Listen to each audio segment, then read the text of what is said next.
Magandang araw po sa lahat. Ngayong araw na ito ay papakita ko sa inyo kung paano ang tamang pagluluto ng pinakbet. Bago yan, ipapakita ko sa inyo ang iba't ibang sangkap sa pagluluto ng pinakbet. Mayroon tayong bawang, sibuyas, kamatis, at syempre, hindi mawawala ang ating paboritong sahog, ang bagoong alamang. Mayroon din tayong dagdag panglasa, ang nor, magic sarap, mantika, toyo, at asukal. Siyempre, hindi makukumpleto ang pinakbet kung wala ang masusustansyang gulay. Mayroon tayong talong, ampalaya, sitaw, kalabasa, at okra. So, kompleto na ang lulutuin nating pinakbet. Ngayon, ay handa na natin ang ating gagamitan. Isalang na natin ang kawali at buksan ang kalan. Painitin muna ang kawali at saka lagyan ng mantika. Kapag mainit na, igisa ang bawang.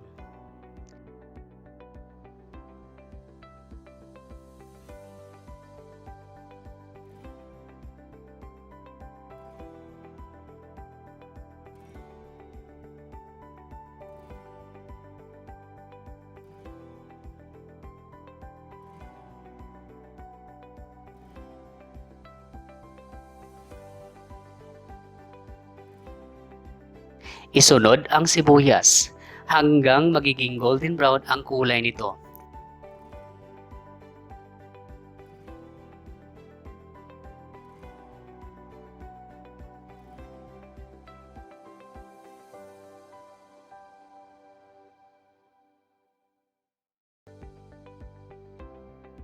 Saka natin ilagay ang bagoong at kamatis. Tapos haluing mabuti.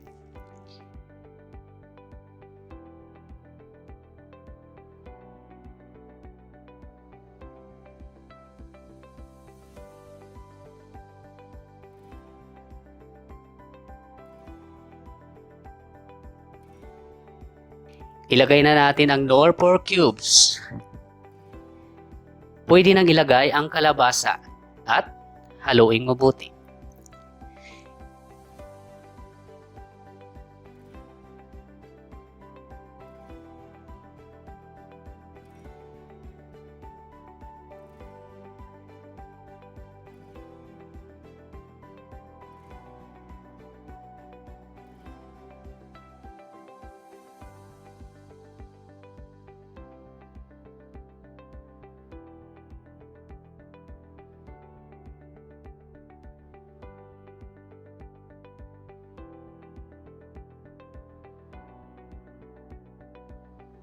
Isunod na natin ang sitaw at okra.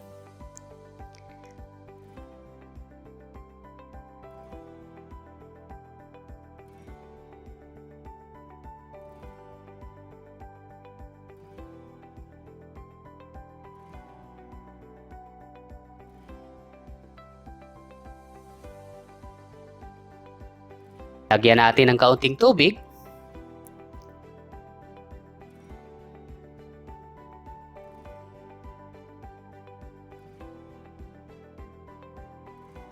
At takpan muna natin ang kawali ng ilang saglit hanggang kumulo ito. Tapos, isunod natin ang talong at haluin.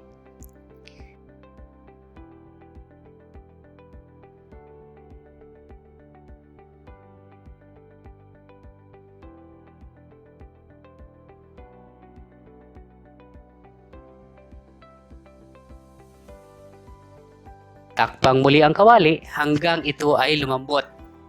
At pwede nang ihalo ang ampalaya.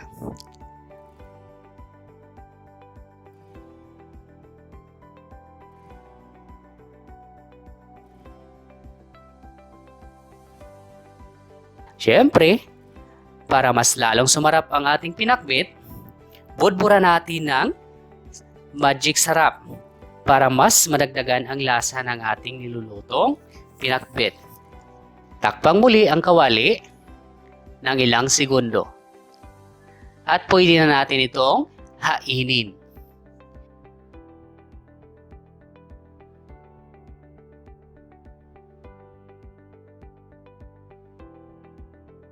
Ito na ang napakasarap nating lutong Pinoy, ang pinakbet. Sana ay may kaunti kayong natutunan sa ating video. Maraming salamat sa panunood.